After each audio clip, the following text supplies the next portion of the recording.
Okay, guys.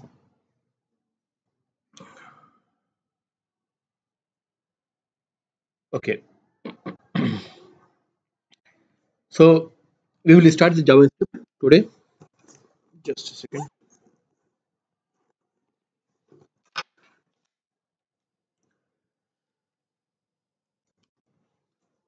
Let me open a whiteboard.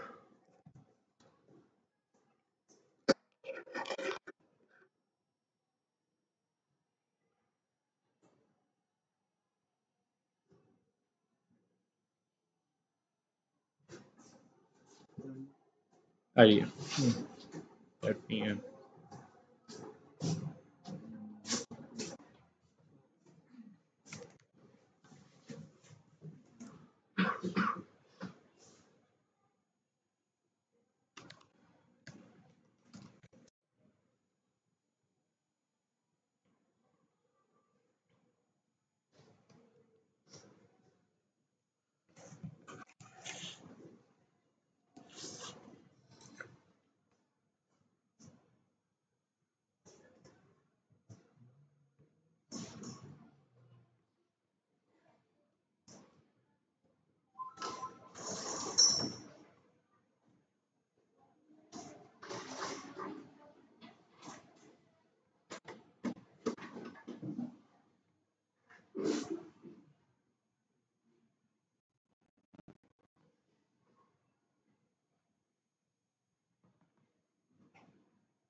So basically, we are in this semester dealing with the technologies for design of the web pages. Okay. So there were three things that we started with discussion since the start of the session. One was that we have seen completely is HTML, that is stands for Hypertext Markup Language, right? Then we have seen CSS, cascading style sheets. HTML typically provides you with the structure of the page,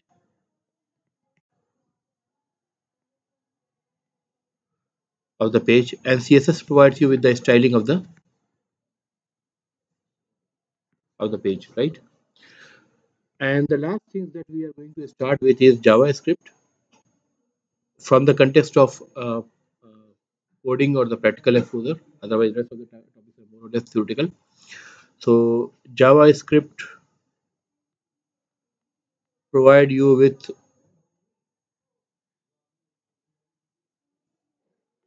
dynamic behaviour.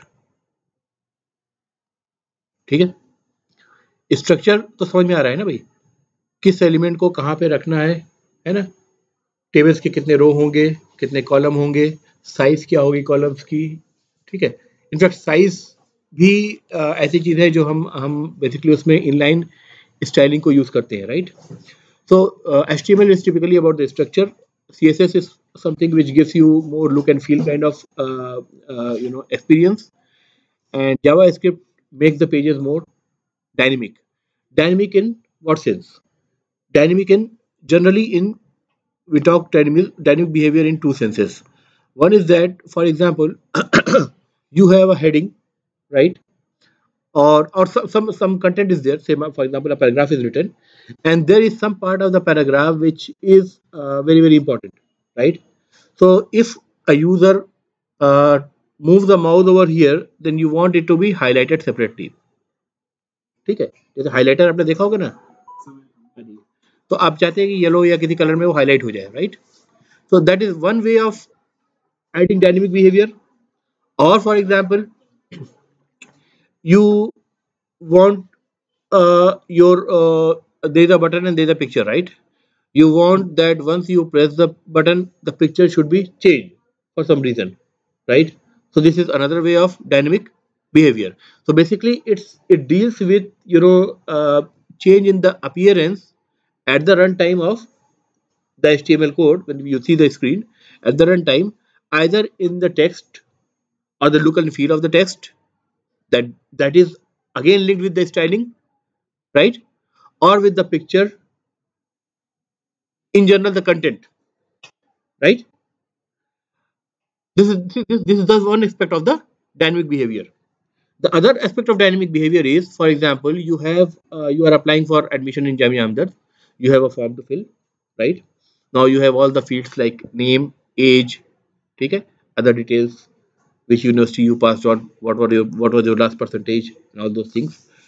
And then there are certain restriction that you cannot leave, the general restriction that are you cannot leave your name field empty, है ना? The age should not be empty, plus maybe some universities put a particular restriction that age should be within a particular range, say it should be greater than 20 years and less than say 35 years, for example. Let's assume it's not necessary, but let's assume, ठीक है? There could be other restrictions also, like in the case of password, the password length should be more than 8 characters, right? It should have a certain combination of patterns, right? If there is a mail ID, their mail ID should include add character and should end with either .com or .in and so on, right? At least it should include the add character and so on. So there could be all these restrictions that requires to be validated before this information is sent to the database, right? If you remember the request and the response cycle that we discussed in the first and second class, right? What we did, we basically started with the browser as the client,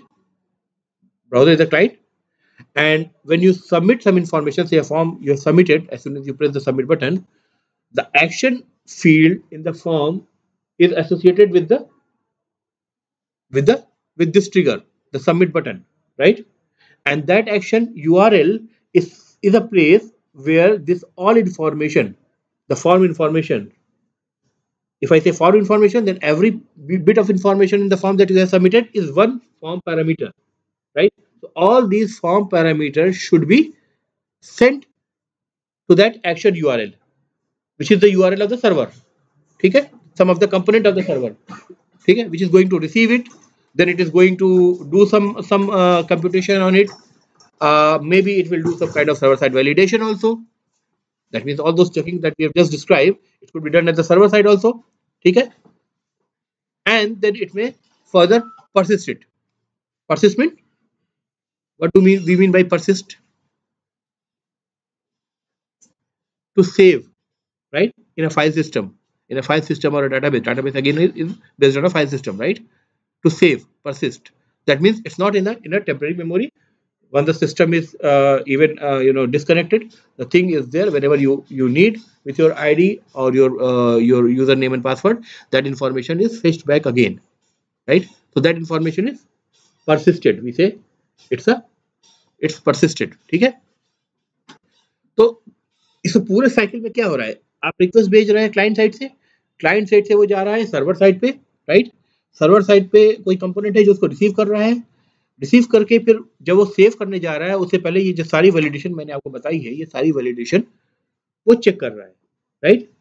और अगर सब कुछ सही है तभी वो database में insert करेगा, यानी इंसर्ट क्यूरी जो आपकी है वो आपके कोड से, चाहे वो जावा कोड हो, चाहे वो पीएचपी का कोड हो या सी शार्प का कोड हो, जो भी कोड हो उस कोड से आपका सबमिट होगा, एसक्यूएल क्यूरी चलेगी, इंसर्ट क्यूरी जाएगी उसमें और वो डाटाबेस से कनेक्ट होकर सबमिट होगा डाटाबेस में, ठीक है? यानी सेव होगा, परसिस्ट होगा, right?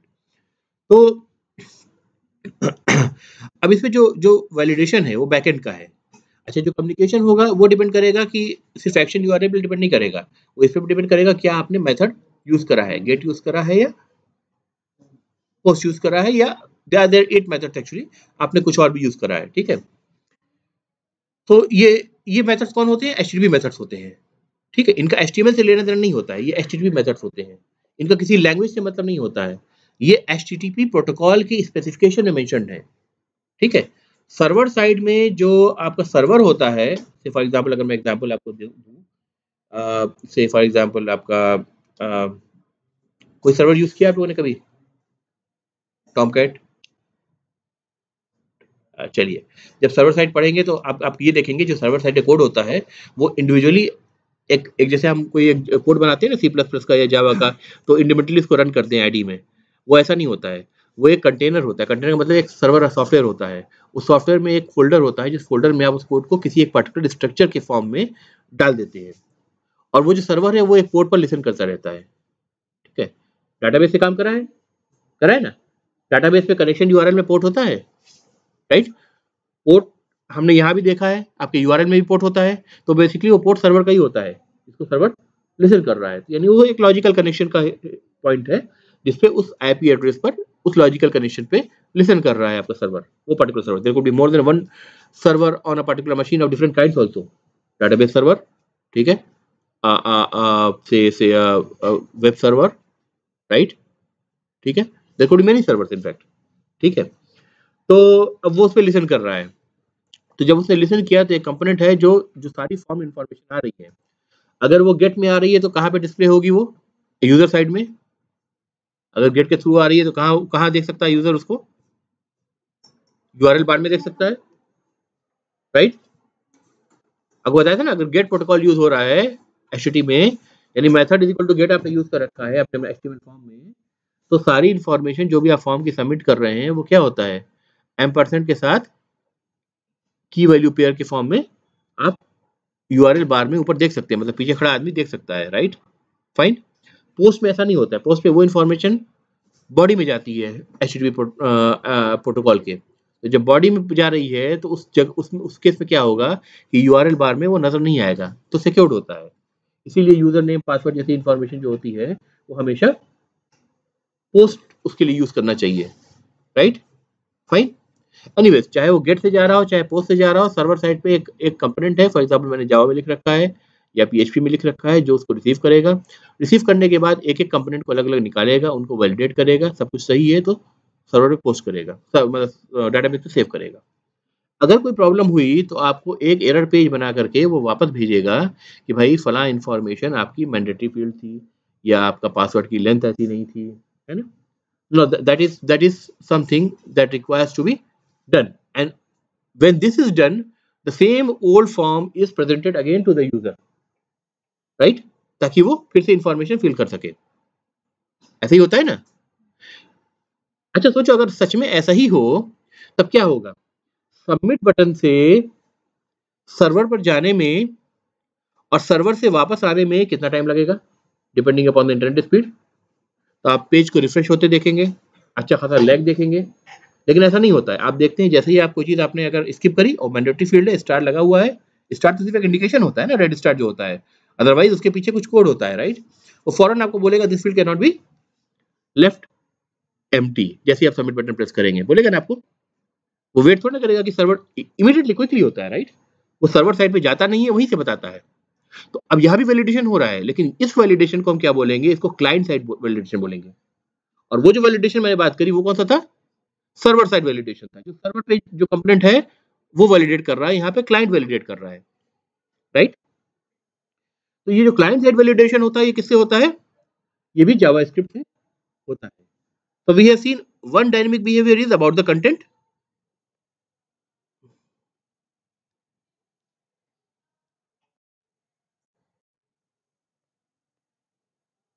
about any dynamic change in the content, dynamic change in the HTML content rather I should say, है ना, ताकि ज्यादा क्लियर हो जाए। HTML कंटेंट, ठीक है, चाहे वो फिर स्टाइल से रिलेटेड हो, चाहे वो कंटेंट के टेक्स्ट को ही चेंज कर देना हो, या इमेज को चेंज कर देना हो, या इनफैक्ट नई आप कोई HTML element on the run time insert कर रहे हैं, या किसी एग्जिस्टिंग HTML एलिमेंट को डिलीट कर रहे हैं, वो भी हो सकता है, ठीक है। आपके पेज में एक जब कोई बटन कोई प्रेस कर रहा है तो उस बटन के प्रेस होने के साथ पेज पर कोई इंफॉर्मेशन आ जाए, है ना, जो पहले से नहीं थी। तो क्या हो रहा है कि आप उस पार्टिकुलर एलिमेंट से, for example if that elements come in H3 header 3, तो that H3 should be added to the HTML। ठीक है, नॉर्मली तो आप देख रहे हैं कि HTML कोड शुरू हो रहा है, HTML में हेडर है, हेडर में के बाद बॉडी है, बॉडी के अंदर आप जा रहे हैं, आपने H1 शुरू किया, फिर हो सकता है कुछ और कंटेंट हो, फिर कहीं आपको बीच में H3 इंसर्ट करने की जरूरत हो। उस पार्टिकुलर लोकेशन में आप H3 भी डायनेमिकली आप, या इस तरह का कोई भी एलिमेंट आप डायनेमिकली इंसर्ट कर सकते हैं। ठीक है, ऑन द क्लाइंट साइड, ये ध्यान रखिए, being on the client side, server side पे अभी आप नहीं गए हैं, being on the client side. ठीक है, तो एक तो बिहेवियर इसका हो गया कंटेंट से रिलेटेड हो गया कि कंटेंट को आप डायनेमिकली चेंज कर सकते हैं। दूसरा बिहेवियर क्या हो गया, client side, let me change the colour, client side validation. ठीक है, क्लाइंट साइड वैलिडेशन, जब आपने कोई इन्फॉर्मेशन मैंडेटरी है उसको फिल नहीं करा तो इमीडिएटली आपको पता चले, राइट। कैरेक्टर्स अगर पासवर्ड का 8 कैरेक्टर से कम है और रिस्ट्रिक्शन 8 से ज़्यादा के लिए है तो फिर आपको फौरन पता चले, वो मैसेज दे कि character the password length should be more then 8 character and so on, right. ठीक है, अब इसमें एक इंटरव्यू क्वेश्चन पूछे आपसे, तो हमने देखा कि ये पॉसिबिलिटी है कि हम क्लाइंट साइड पे ही वैलिडेशन के लिए रोक सकते हैं, और हमें करना भी चाहिए, क्योंकि हम क्यों चाहेंगे वो उतना टाइम वेस्ट करे कि सर्वर पे जाए, इंटरनेट का बैंडविड्थ वेस्ट हो, आपका जो आपका जो बेसिकली क्लाइंट है वो बेटा वेट कर रहा है ना। तो फिर सर्वर साइड वैलिडेशन की जरूरत ही नहीं है, इसका मतलब क्यों, क्या ख्याल है, जब वैलिडेशन फॉर्म का पूरा क्लाइंट साइड पे हो सकता है तो इसका मतलब सर्वर साइड वैलिडेशन की जरूरत ही नहीं है ना। तो आइडियली क्या करना चाहिए, सर्वर साइड वैलिडेशन भी कोड डेवलपर को लिखना चाहिए कि नहीं लिखना चाहिए। मैं इसलिए पूछ रहा हूँ क्योंकि ultimately end of the day आप जब ग्रेजुएशन अपनी पूरी करेंगे, फिर मास्टर्स करेंगे, कभी ना कभी इंटरव्यू फेस करेंगे, और तब वहां पे आप सिर्फ क्लाइंट साइड डेवलपर, जरूरी नहीं है कि आपको हर आदमी को क्लाइंट साइड डेवलपर का रोल मिले, राइट। ठीक है, तो क्या क्या ख्याल है, और बेसिक फंडामेंटल जो है सबको, हर डेवलपर को पता होना चाहिए, चाहे वो किसी भी साइड काम कर रहा हो। हमारे पास क्लाइंट साइड वैलिडेशन के लिए जावास्क्रिप्ट मौजूद है। ठीक है, जो भी फॉर्म में प्रॉब्लम, समझ में आ रही है ना बात, तो जो भी प्रॉब्लम हमारे पास आ रही है उसको हम क्लाइंट साइड पे वैलिडेट करके हम सर्वर पे जाने का एफर्ट को ही रोक सकते हैं। तो जब यहाँ पे एक चेक पॉइंट हमने लगा ही दिया है, ठीक है, तो फिर क्या जरूरत है कि हम सर्वर साइड पे वैलिडेशन करें, क्या ख्याल है, करना चाहिए कि नहीं करना चाहिए, वो कोडिंग एफर्ट वेस्ट तो नहीं है, क्योंकि हम वहां पे करेंगे तो क्या करेंगे, जितने वैलिडेशन यहाँ पे लगाए हैं, यहाँ जावास्क्रिप्ट करके एक लैंग्वेज में लगाया है, वहां जो बैकएंड की लैंग्वेज होगी उसमें दूसरी लैंग्वेज में सेम वैलिडेशन हमको प्रोवाइड करना पड़ेगा, depending upon the structure of that particular language, PHP है कि जावा है कि C# है, क्या लैंग्वेज यूज कर रहा है, राइट, लगाना पड़ेगा, राइट। तो करना चाहिए ऐसा कि नहीं करना चाहिए, क्या करना चाहिए, क्या लगता है आपको, नहीं करना चाहिए, और कोई ख्याल, अच्छा नहीं करना चाहिए तो पीछे क्या लॉजिक है, एक्स्ट्रा टाइम लगेगा मतलब, हाँ ठीक है, डुप्लीकेशन ऑफ एफर्ट आप कह सकते हैं, डुप्लीकेशन ऑफ एफर्ट, हमने देखा है भाई डुप्लीकेशन ऑफ एफर्ट जो है वो एक बुरी चीज है, राइट। जब एक जगह काम हो सकता है तो हम जगह जगह सेम कोड को क्यों लिखें, है ना। और किसी का कोई कोई नजरिया,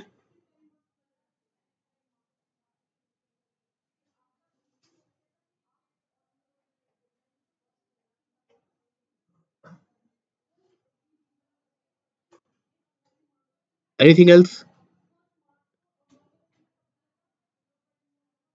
so the right answer is आपको सर्वर साइड वैलिडेशन भी लगाना है।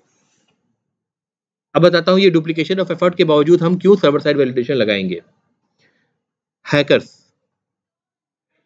फॉर एग्जाम्पल मैं सिंपल एग्जाम्पल देता हूं, अगर मान लीजिए कोई रिक्वेस्ट गेट है, ठीक है, तब तो यूआरएल बार पे जो अटेम्प्ट कर रहा है वो सारी इंफॉर्मेशन देख रहा है, उस पूरे यूआरएल को उठा करके डमी इंफॉर्मेशन को वो उसमें एक टेक्स्ट फाइल में पेस्ट करे, डमी इंफॉर्मेशन को चेंज करे, बिना उस पेज के सर्वर से रिक्वेस्ट किए, जो फॉर्म का पेज है वो डायरेक्टली किसी ब्राउजर में जाए, उसके यूआरएल बार में उसको पेस्ट करके हिट कर दे, सबमिट हो जाएगी वो तो। अब वहां पे चूंकि पेज ही नहीं है तो क्लाइंट साइड का जावास्क्रिप्ट का वैलिडेशन तो होगा ही नहीं, कौन रुकेगा उसको? डाटाबेस का स्टेट करप्ट, राइट? उसने कहा था कि भाई 30 साल 35 साल से ऊपर के आदमी को हम एडमिशन नहीं देंगे, या 20 साल से कम के बच्चे को एडमिशन नहीं देंगे, और किसी ने क्या करा कि इसमें चाहा कि सबसे डाटाबेस उठा करके 18 साल के बच्चे का एडमिशन दे दिया। अब क्लेम करने पहुंच गया, भैया तुमने तो मुझे एडमिशन दिया है, देख लो मैंने तो फीस भी पे कर दी है। कर सकता है ना? गेट तो ठीक है, एक आम आदमी की समझने की बात है भाई, जो जो प्रोफेशनल है वो तो कहाँ कहाँ से कैसी कैसी इंफॉर्मेशन निकालेगा टेक्नोलॉजी में थोड़े थोड़े लूप होल्स को देख करके, राइट? ठीक है, बड़े आराम से पता चलते हैं, बहुत सारे टूल्स आते हैं उसके, बहुत सारी चीजें होती हैं, राइट?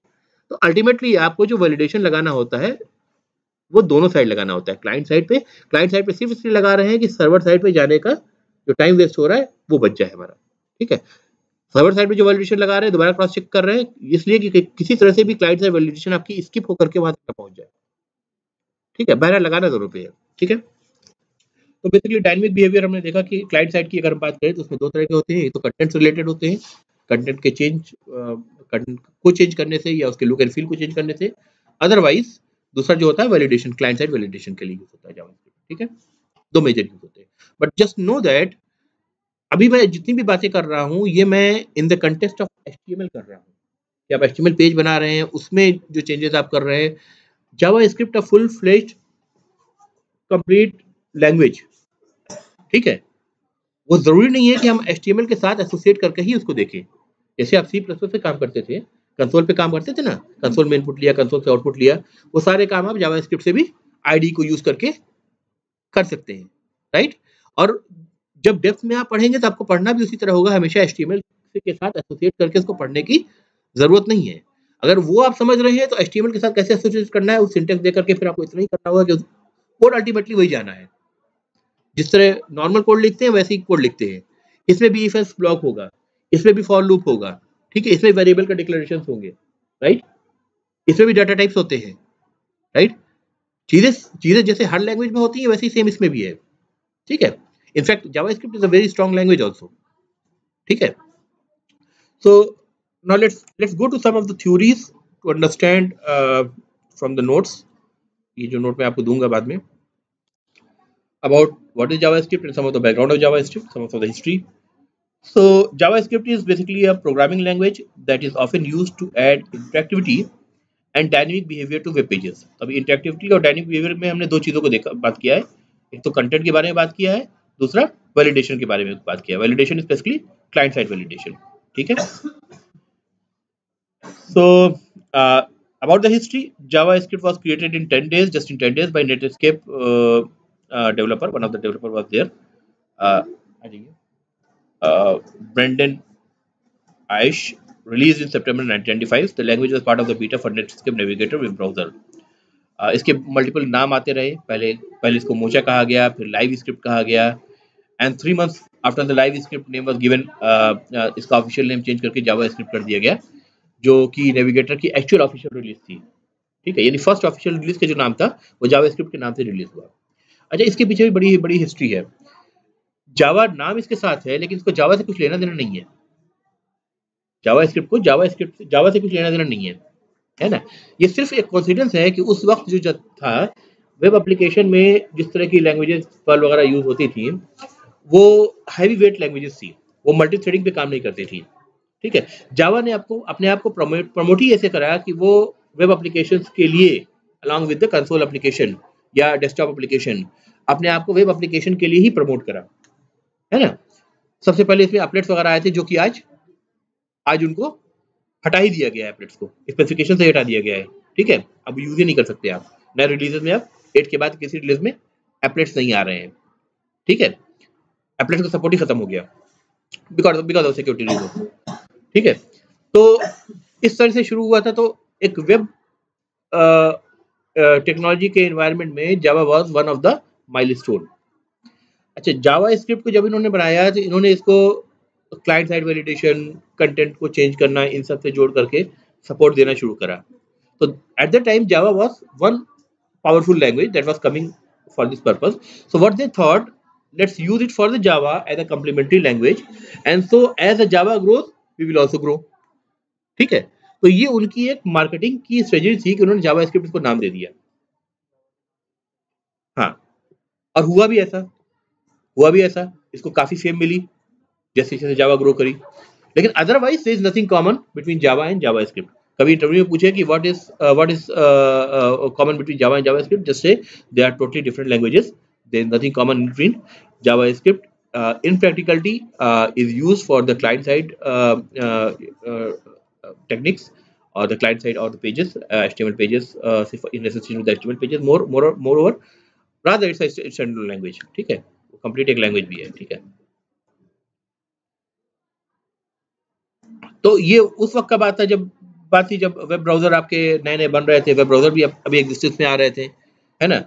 तो वेब ब्राउजर भी फिर क्या करते थे, वो जैसे एक लैंग्वेज है, लैंग्वेज आप अगर आप चलाना चाहते हैं तो आपको जैसे कोई आईडी वगैरह है, वहां से आप रन बटन क्लिक करेंगे या कंसोल पे जाएंगे, कंपाइल करेंगे, कंपाइल करके रन करेंगे, तो ये सब कमांड वगैरह देने पड़ते हैं।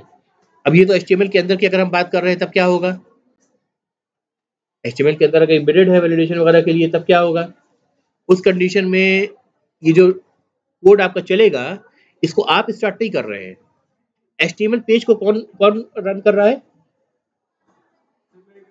ब्राउजर रन कर रहा है। अरे ब्राउजर कर रहा है, राइट। तो इसका मतलब जो जावा स्क्रिप्ट के कंटेंट को भी इंटरप्रेट करेगा वो कौन करेगा, ब्राउजर करेगा।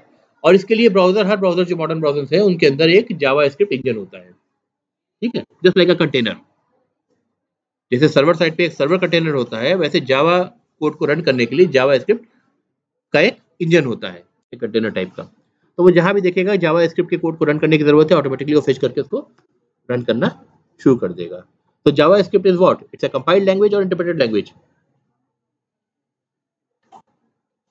इंटरप्रेटेड लैंग्वेज कंपाइल नहीं होती है, HTML के साथ जुड़ी है, HTML कहीं कंपाइल होती है, HTML सर्वर से पूरा HTML कोड आता है, क्लाइंट साइड ब्राउजर उसको लाइन बाय लाइन उसका इफेक्ट शो करता है ट्रांसलेट करके, ट्रांसलेशन को ही इंटरप्रिटेशन कहते हैं, right.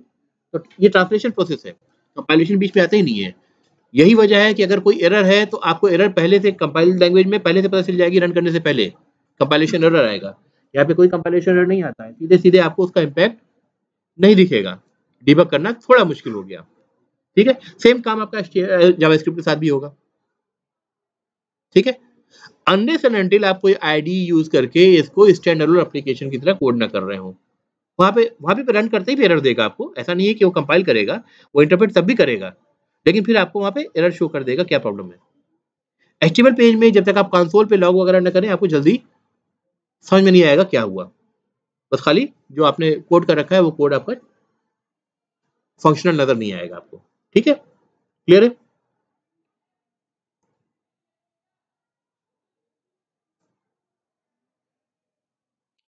So there is a little bit of history, और थोड़ा सा उसका बैकग्राउंड है, ये किस तरह से कंपटीशन हुआ, किस तरह से चीज़ें आगे बढ़ी, तो ये आप जरा पढ़ लेंगे। ठीक है, इस पर मैं टाइम स्पेंड नहीं करूंगा ज़्यादा।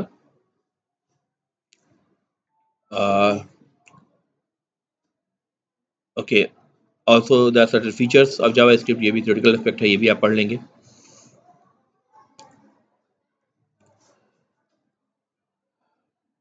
थोड़ा सा मैंने यहाँ पे नोड इन्वायरमेंट के बारे में एक पैराग्राफ ऐड कर दिया है ताकि एक अंदाज़ा हो अगर आप लोग ब्राउज करें कि भाई नोड क्या होता है। ठीक है, स्पेसिफिकली जावा स्क्रिप्ट करें तो node.js सर्च करिएगा, node.js सर्च करिएगा तो आपको मिलेगा इसका आइडिया। ठीक है, क्या होता है। तो ये जावा स्क्रिप्ट से जब आप मतलब कुछ थोड़ा सा एडवांस लेवल पे जाना चाहेंगे तो ये आपकी हेल्प करेगा, राइट। तो एक इंडिकेशन डाल के मैंने छोड़ दिया है कि और भी इसमें कई चीज़ें पॉसिबिलिटीज है। So let's see one of the example of JavaScript in the code. Let's try to understand the code and then we will move to the practical aspects with some live code. पहली line क्या बता रही है, HTML5 का code है, right. HTML शुरू हुआ आपका, हेड क्लोज हुआ, हेड के अंदर टाइटल है, टाइटल कहाँ नजर आता है, हेड जो मैंने लिख रखा है माई सिंपल HTML पेज, ये पेज जब रन करेगा तो कहाँ नजर आएगा, ये बॉडी पे नजर नहीं आएगा, ये बार पे नजर आएगा, यूआरएल बार के ऊपर जो एड्रेस बार के ऊपर जो जगह होती है। फिर बॉडी के अंदर क्या कराया मैंने, एक बटन बनाया है, इस बटन पे क्या लेबल होगा, क्लिक मी। ठीक है, सबमिट बटन नहीं है, ये नॉर्मल बटन है, राइट। अच्छा, आपको बताया था कि हर एलिमेंट के साथ दो चीज आप एसोसिएट कर सकते हैं, one is the name and the other is the ID. Name आपको बताया था कि जब फॉर्म सबमिट होता है तो जनरली वो फॉर्म में काम आता है आपको, क्योंकि वो जो इंफॉर्मेशन यानी पैरामीटर, फॉर्म पैरामीटर सबमिट हो रहे हैं वो उस नाम के साथ एज अ की जाएगा, और जो उस फील्ड के अंदर जो आपने इंफॉर्मेशन लिख रखी है वो एज अ वैल्यू जाएगा। तो जब यूआरएल आपका अगर गेट रिक्वेस्ट है तो आप देखेंगे कि यूआरएल बार में क्वेश्चन मार्क लगता है। उसके बाद अगर नेम फील्ड आपने नेम की फील्ड नेम दे रखा है तो name is equal to, say for example मैंने शाह इमरान आलम वैल्यू फिल कर दी, तो name is equal to Shah Imran Alam, and say अगली फील्ड का नाम एज मैंने नेम दे रखा है तो age is equal to say something, इस तरह जाएगी, राइट। सारी इंफॉर्मेशन जाएगी, राइट। तो ये यूज होता है कम्युनिकेशन के लिए from client to the server, right. ID जो यूज होता है वो यूनिक होता है, ठीक है। अच्छा, नेम के बारे में मैंने बताया था, नेम यूनिक होना जरूरी नहीं है। अगर अगर फॉर एग्जांपल आपका मल्टीपल चॉइस आप क्वेश्चन पेपर बना रहे हैं, ठीक है, जो क्विजेस बना रहे हैं, तो 4 बुलेट में से एक ही तो आपको सिलेक्ट करना है ना। लेकिन उसका आंसर जो जाएगा वो सेम नेम से जाएगा ना चारों का, राइट। तो उन चारों जो जो एलिमेंट्स हैं आपके रेडियो बटन्स के, उनके नेम आप सेम देंगे वहां पर, ठीक है, चारों ऑप्शंस के। बट आईडी हर हालत में यूनिक होना चाहिए। एनरोलमेंट नंबर आपका यूनिक होता है, 2 बच्चे एक क्लास में सेम नाम के भी हो सकते हैं, राइट, लेकिन आईडी आपका यूनिक होना चाहिए। आईडी किस लिए यूज होता है? आईडी पेज के अंदर इंटरनली उस पार्टिकुलर एलिमेंट को, यानी इस बटन को, इस स्पेसिफिक बटन को, there could be more than one button, इस स्पेसिफिक बटन को आइडेंटिफाई करने के लिए यूज होता है, ठीक है। अब मुझे किसी एक स्टूडेंट को बुलाना है तो मैं इनका इनका अगर नाम लूं और इसी नाम से कोई दूसरा बच्चा भी हो तो दोनों खड़े हो जाएंगे, राइट। लेकिन मैं इनका एनरोलमेंट नंबर बताऊं तो कोई डाउट नहीं होगा। सिमिलरली जब इस पेज के अंदर किसी मैनिपुलेशन के लिए जावा स्क्रिप्ट से मैं किसी पर्टिकुलर एलिमेंट पे मैनिपुलेशन चाहूंगा तो मैं उसके आईडी से उसको कॉल करूंगा, ठीक है। तो जो बटन बनाया जिसका एक लेबल क्लिक मी है, ठीक है, या टेक्स्ट उसका क्लिक मी है, उसका एक आईडी मैंने माई हाइफन बटन दे दिया, ठीक है। जैसे आप variable x is equal to 5, तो x is a name and that has to be unique. फिर दूसरा variable x is equal to 7 आप नहीं दे सकते सेम नाम से, किसी भी लैंग्वेज में नहीं दे सकते ना, ये दे सकते हैं, मैसेज देगा ना डुप्लीकेट वेरिएबल नेम, कंपाइल पे देगा ना मैसेज, तो आप नहीं दे सकते। तो सिमिलरली यहाँ पे आपने समझ लीजिए कि एक नाम दे दिया है इस बटन को, यूनिक नाम, ठीक है। Then what is this paragraph? Paragraph का टेस्ट क्या है? This is a small paragraph, this could be a large paragraph also, let's say this is a small paragraph. इसका भी मैंने आईडी क्या दे रखा है? Output, a different name, right. तो दो दो एलिमेंट्स हैं, एचटीएमएल एलिमेंट्स है मेरे पास इस पेज में। एक बटन है जिस पे क्लिक मी लिख करके आएगा, एक पैराग्राफ है जिस पैराग्राफ का content this is a small paragraph है, बटन का आईडी माई बटन है, माई हाइफन बटन है, और पैराग्राफ का आईडी आउटपुट है, ये ध्यान रखिएगा आप, ठीक है। अब सीएसएस को जब हम सीएसएस में क्या बताया था आपको, एक होता है इनलाइन सीएसएस, एक होता है इंटरनल सीएसएस, और एक तरीका क्या होता है एक्सटर्नल सीएसएस। अगर हम स्पेसिफिकली अगर इंटरनल सीएसएस की बात करें तो क्या करते थे आप, स्टाइल टैग लगाते थे और स्टाइल टैग से एंड करते थे, उसके बीच एलिमेंट का सिलेक्टर यूज करके, सिलेक्टर मतलब अगर पैराग्राफ है तो पी सिलेक्टर हो गया, ठीक है, और अगर H1 है तो H1 सिलेक्टर हो गया, सारे H1 पे अगर आप लगाना चाह रहे हैं तो, है ना। अदरवाइज वहां भी अभी मैंने आपको नेक्स्ट क्लास जो आपको बताया कि आपको उसको अपने देखना पड़ेगा, यूट्यूब लेक्चर डाल रखा है मैंने, उसमें आईडी को भी यूज कर सकते थे आप, यानी स्टाइल शीट में भी आईडी यूज हो सकती है किसी पार्टिकुलर 10 H1 है तो किसी एक पार्टिकुलर H1 पे स्टाइल लगाने के लिए। बात क्लियर हो रही है? तो चाहे आप सीएसएस में इंटरनल रिकॉग्निशन कर रहे हो या आइडेंटिफाई कर रहे हो किसी एलिमेंट को किसी पर्पस के लिए, या जावास्क्रिप्ट में कर रहे हो, दोनों जगह ये काम आएगी आईडी, ठीक है। लेकिन पेज में ही रिकॉग्निशन के लिए काम आ रहा है, राइट। तो आप स्टाइल टैग लगाते थे, स्टाइल टैग से एंड करते थे, बीच में आप जितने भी सिलेक्टर पे चाहे आप स्टाइल्स लगा सकते थे, ऐसा करते थे, राइट। और वो स्टाइल टैग लिखते कहाँ थे, हेडर में या बॉडी में? हेडर में। आपको वहां रूल बताया था हेडर में। जावा स्क्रिप्ट के लिए दोनों ओपन है, आप हेडर में चाहे तो हेडर में डाल दें, बॉडी में चाहे तो बॉडी में डाल दें। कई बार लोग बॉडी में इसलिए डालते हैं क्योंकि जहां पे उन्होंने HTML कोड लिखा है उससे एसोसिएटेड जावास्क्रिप्ट उसके पास ही डाल देते हैं, ताकि आदमी जब रीड करे तो उसको पढ़ने में आसानी हो। अदरवाइज सेपरेशन के लिए ज्यादा बेहतर है कि उसको, अगर आप इंटरनल स्क्रिप्ट प्रोवाइड कर रहे हैं तो उसको एक अलग सेक्शन में हेडर में एक जगह लिखिए। ठीक है, दोनों पर्सपेक्टिव अपनी अपनी जगह है। ठीक है, तो ये देखिए मैंने जावास्क्रिप्ट कहाँ प्रोवाइड करी है, हेडर में प्रोवाइड करी है, बॉडी प्रोवाइड करी है।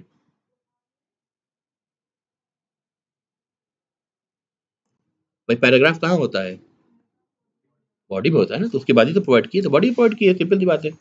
चाहूँ तो वैसे हेडर में ले जाके पेस्ट कर दूं तभी चलेगा। ठीक है, अब इसमें देखिए कमेंट वगैरह भी नॉर्मल आपका जैसे सी प्लस प्लस कमेंट होता है उसी तरह डबल स्लैश से आप सिंगल लाइन कमेंट दे रहे हैं, राइट। तो JavaScript code goes here, so this is the comment. Button, अब बटन क्या है, इट्स अ वेरिएबल, तो आपने क्या लगाया, वेर, राइट, आपने वेर लगाया to indicate that button is a variable.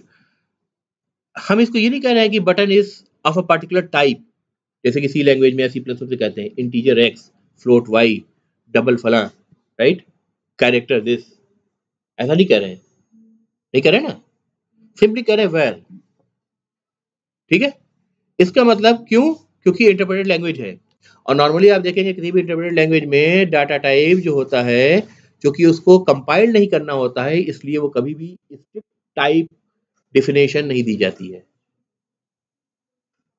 आप पढ़ा होगा ना, this language is a very strict type check language, क्या मतलब हुआ उसका, कि अगर आपने एक वेरिएबल एक्स को इंटीजर टाइप डिक्लेयर कर रखा है और अगले लाइन में आप उससे फ्लोट वैल्यू असाइन करने की कोशिश करेंगे, तो क्या होगा, आपको कंपाइलेशन में एरर मिलेगी कि फ्लोट वैल्यू को आप इंटरनल इंटीजर टाइप के डिब्बे में नहीं डाल सकते।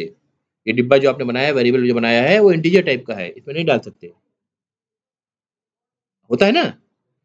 अब अगर हम फिर भी जबरदस्ती डालना चाहें तो क्या करेंगे हम, फिर भी अगर जबरदस्ती हम डालना चाहें फ्लोट वैल्यू को, integer X is equal to 5 है, फिर एक्स इज इक्वल टू 7.5 हम करना चाहें, है ना, तो ऐसे तो कंपाइलेशन एरर देगा क्योंकि डाटा टाइप चेंज हो गया। फिर भी हम जबरदस्ती डालना चाहें तो क्या करेंगे, किसी भी लैंग्वेज में,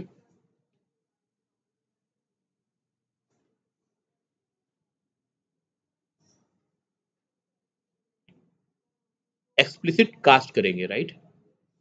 कास्टिंग सुना है ना, क्या होता है बताओ।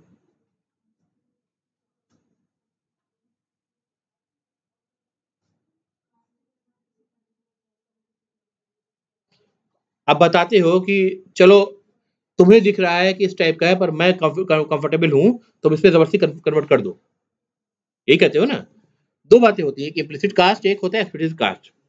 अच्छा, अगर बाइट वेरिएबल है, सॉरी एक इंटीजर वेरिएबल है, उसकी वैल्यू 5 है, और दूसरा वेरिएबल बी या बाइट टाइप का डिक्लेयर कर रहे हैं, B is equal to S कर दें, तो क्या आपको एक्सप्लिसिट कास्ट करने की जरूरत पड़ेगी, अलग से, एक्सप्लिसिट मतलब अलग से बता करके, नहीं जरूरत पड़ेगी, राइट, क्योंकि इंटीजर आपका 4 बाइट का होता है नॉर्मली, और आपका बाइट जो है वो 2 बाइट का है। नॉर्मली सब लैंग्वेज में ऐसा ही होता है, कई कई चेंजेस भी आप देख सकते हैं, ऐसा कोई जरूरी नहीं है, बट नॉर्मली यही स्टैंडर्ड चलता है, राइट। तो जब एक बड़े डिब्बे से of the same type of data type एक छोटे डिब्बे में of the same type of data type आप ला रहे हैं, तो आपको कास्टिंग नहीं करनी पड़ेगी, क्योंकि इसको बोलते हैं इम्प्लिसिट कास्ट। ठीक है, आपसे जब इंटरव्यू में पूछेगा what is the difference between, what is the casting, what is the type cast पूछेगा, पहले स्ट्रिप टाइप चेक लैंग्वेज पूछ सकता है, फिर जब आप टाइप कास्ट बताएंगे तो बोलेगा what is the difference between implicit cast and the explicit cast, तो आपको बताना पड़ेगा। ठीक है, तो अगर आप इंटीजर को अगर बाइट में डाल रहे हैं, that's a implicit cast, you don't have to explicitly tell anything कि आपको कन्वर्ट करना है। लेकिन अगर कोड कुछ आपका इस टाइप का है, जैसे for example let me just type something, देखिए integer x is equal to 5 है, 6 है for example, and then you want say x is equal to 7.5, right, ये कोड आप लिखना चाहते हैं, तो आपको क्या करना पड़ेगा, एक्सप्लिसिट कास्ट लगाने के लिए, मतलब एक्सप्लिसिटली आपको बताना पड़ेगा कि okay don't worry, I know what I am doing, just treat this, sorry not float but integer, treat this as a integer value, even though it's a float value to you, but treat it as a integer value. Now what will the compiler do, it will truncate the floating part, It will truncate the floating part and assign the integer part to the variable x. But you have already taken the commitment that you know what you are doing and you are responsible for any losses that happens. ठीक है, this is what we call as explicit cast. ठीक है, लेकिन किसी भी interpreted language में आप देख रहे हैं तो क्या आप देख रहे हैं कहानी, वहां पे आप इंट डिक्लेरेशन नहीं कर रहे हैं, आप फ्लोट डिक्लेरेशन नहीं कर रहे हैं, आप कैरेक्टर या स्ट्रिंग के लिए डिक्लेरेशन नहीं कर रहे हैं, रादर सिंपली आप क्या कर रहे हैं, वेर यूज कर रहे हैं, या पाइथन में कोई भी कीवर्ड यूज नहीं करते हैं, राइट, कोई भी कीवर्ड यूज नहीं करते हैं. इनफैक्ट जावा स्क्रिप्ट में भी ऐसा पॉसिबल है कि बिना वेर लिखे मैं ऐसे भी वेरिएबल को चला सकता हूँ. ठीक है, लेकिन वेर लिखने से फायदा ये है कि एटलीस्ट आपको ये पता चलता है कि ये वेरिएबल ही है, क्योंकि फंक्शन का डिक्लेरेशन भी हो सकता है इस तरह से. ठीक है, सारी बात समझ में, जो कोड रीडर है उसके लिए एडवांटेज होगा. तो कोड तो ऐसा ही लिखना है जो बहुत अच्छा रीडेबल कोड हो, ताकि आपके बाद जो बंदा उसको मेंटेन करे उसको कोड बहुत आसानी से जल्दी समझ में आ जाए. ठीक है, तो अब ये मैंने एक वेरिएबल डिक्लेयर किया बटन, और इसका अब जब टाइप होगा ये रन टाइप पे, चूंकि प्रोग्राम जब रन करेगा तब ये एक एक लाइन रीड की जाती है और ट्रांसलेट की जाती है. उस टाइम जो आपका जावा स्क्रिप्ट इंजन है जो कि ब्राउजर के अंदर है, वो देखेगा कि ये जो हम असाइन कर रहे हैं इसमें वैल्यू ये किस नेचर की है, उस नेचर का इसका उस डाटा टाइप का इसका कंसीडर कर लेगा. ठीक है, कल को कोई और टाइप की चीज सेम आप वेरिएबल में असाइन करेंगे तो डाटा टाइप इसका वो रन टाइप पे चेंज कर देगा. ठीक है, तो यहाँ पे जो डाटा टाइप का चेंज हो रहा है ये इसलिए हो रहा है क्योंकि ये लैंग्वेज या the nature of such languages are not strict type check languages. और ये बात क्लियर, नेचर दोनों तरह के टाइप के दो कैटेगरी के लैंग्वेज है ये. ठीक है, तो पहले हमने क्या करा, एक बटन वेरिएबल डिक्लेयर किया डॉक्यूमेंट. नाउ डॉक्यूमेंट का मतलब यहाँ पे सिंपली ये होता है कि हम कह रहे हैं कि हम पूरे डॉक्यूमेंट की बात कर रहे हैं. ठीक है, फाइन, यानी पूरे HTML डॉक्यूमेंट की बात कर रहे हैं. और बेसिकली होता क्या है कि डॉक्यूमेंट को हम एज मैं कोई एग्जांपल से समझाता हूँ, ज़्यादा अच्छा रहेगा. Just a second.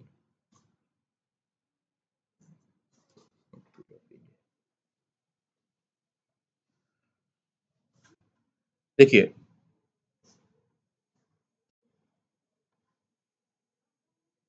ये दिख रहा है आपको, इसको हम बोलते हैं डॉम, डॉक्यूमेंट ऑब्जेक्ट मॉडल.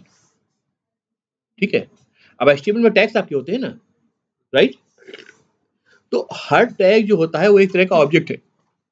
ठीक है, और उस ऑब्जेक्ट का एक ट्री लाइक का स्ट्रक्चर मेंटेन करता है ऑन ब्राउजर. ठीक है, तो जब सबसे पहले क्या कहेगा, पूरा का पूरा डॉक्यूमेंट की हम बात कर रहे हैं, यानी पूरे HTML डॉक्यूमेंट की बात कर रहे हैं, उसमें जो कुछ भी है. ठीक है, फिर उसके अंदर हम HTML की बात कर रहे हैं, राइट. फिर उसके अंदर देखिए ये सारी चीज लिखिए, क्या रूट नोड है, किस कलर से रूट नोड है, किस कलर से एलिमेंट नोड है, किस कलर से टेक्स्ट नोड है, किस कलर से कमेंट नोड है. ठीक है, फिर HTML के अंदर आपका क्या हो सकता है, हेड हो सकता है, बॉडी हो सकता है, राइट. हेड के अंदर क्या हो सकता है, मेटा इन्फॉर्मेशन हो सकती है, व्यू पोर्ट हो सकता है, टाइटल इन्फॉर्मेशन होती है, राइट. टाइटल इन्फॉर्मेशन के साथ बेसिकली आपकी टेक्स्ट इन्फॉर्मेशन एसोसिएटेड हो सकती है. ये कुछ यहाँ पे आ गया है, मैंने स्क्रीन शॉट प्रिंट की थी इसलिए आ गया है. इसके नीचे ये टेक्स्ट दिख रहा है आपको. ठीक है, फिर कमेंट हो सकता है बॉडी में, पैराग्राफ एलिमेंट हो सकता है, डिव हो सकता है, स्पैन हो सकता है, हेडर वन हो सकता है, टेबल हो सकता है, टेबल के अंदर रो हो सकता है, कॉलम हो सकता है, लिस्ट हो सकती है, ऑर्डर हो चाहे अनऑर्डर हो, उसमें लिस्ट आइटम हो सकते हैं. तो सब एक नीचे एक ट्री स्ट्रक्चर बनते जाएंगे. अब लिस्ट आइटम किसके नीचे होगा, लिस्ट आइटम अनऑर्डर लिस्ट और ऑर्डर लिस्ट के अंदर होगा. ठीक है, क्लियर है. लिस्ट आइटम के अंदर जो टेक्स्ट होगा वो उसके नीचे होगा या उसके साथ एसोसिएटेड होगा रादर. ठीक है, तो एक ट्री लाइक स्ट्रक्चर है. तो जब भी आप डॉक्यूमेंट कहते हैं तो आप पूरे के पूरे HTML डॉक्यूमेंट की बात कर रहे हैं जिसका इस तरह का एक मैप बना हुआ ब्राउजर के पास मौजूद है. ठीक है, और जो टेक्नोलॉजी यूज हो रही है इसको हम क्या बोल रहे हैं, DOM structure, document object model. ठीक है, ये बना हुआ है. तो अब हमें क्या करना है, हमें इतनी बात पता चल गई, ये हमारे लिए काफी है. अब हमें क्या करना है, इस पूरे डॉक्यूमेंट से स्पेसिफिक एलिमेंट को फेच करना है, और स्पेसिफिक एलिमेंट को फेच करने के लिए उसका आईडी हमने पहले डिक्लेयर कर रखा है, राइट।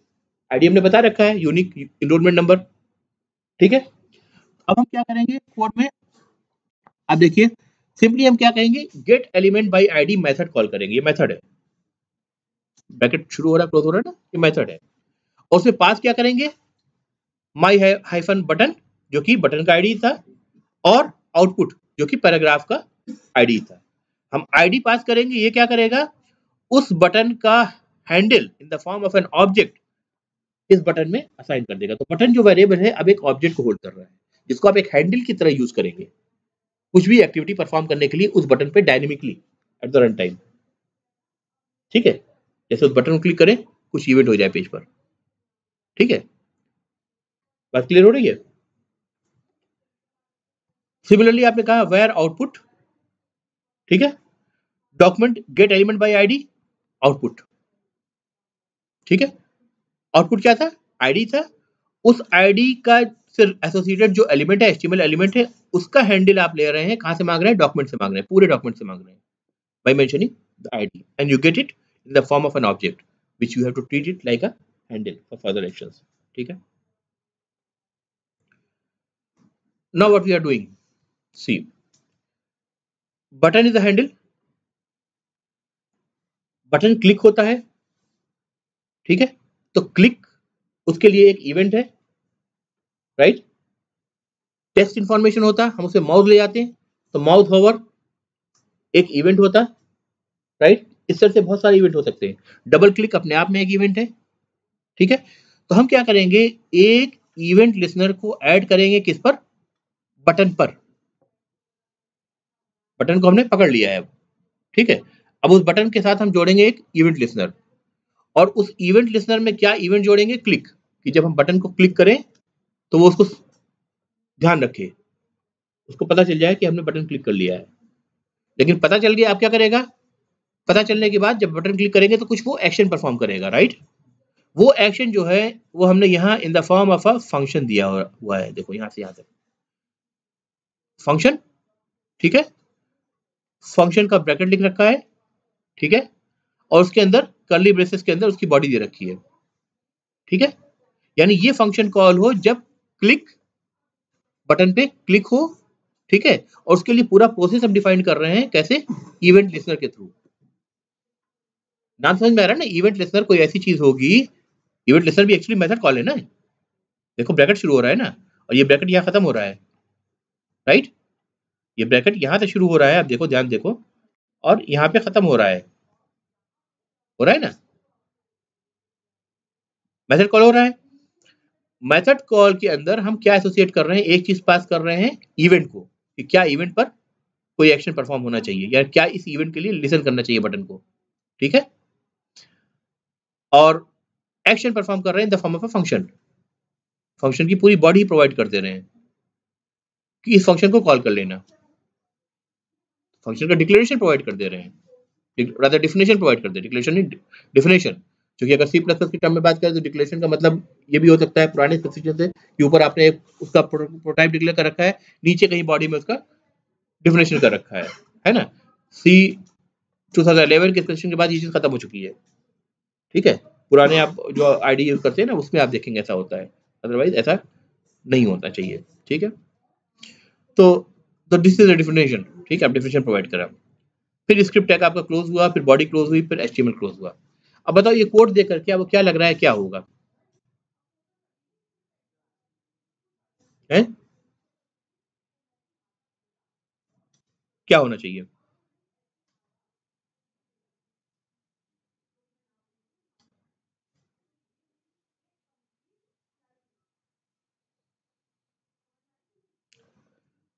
देखिए आपने बटन का हैंडल लिया, आपने पैराग्राफ का हैंडल लिया आउटपुट के फॉर्म में, फिर आप क्या कह रहे हैं कि जब हम बटन क्लिक करें तो पैराग्राफ का इनर एचटीएमएल यानी उसका जो टेक्स्ट है, पहले टेक्स्ट क्या था, this is a small paragraph, वो टेक्स्ट चेंज कर दो बटन क्लिक से।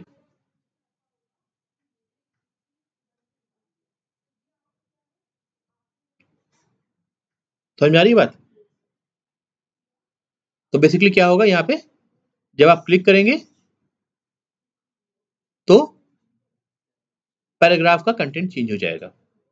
ठीक है, इसको हम आगे अब देखेंगे अगले लेक्चर में। ठीक है, यहाँ भी रोकता हूँ। इतनी बात समझ में आ रही है?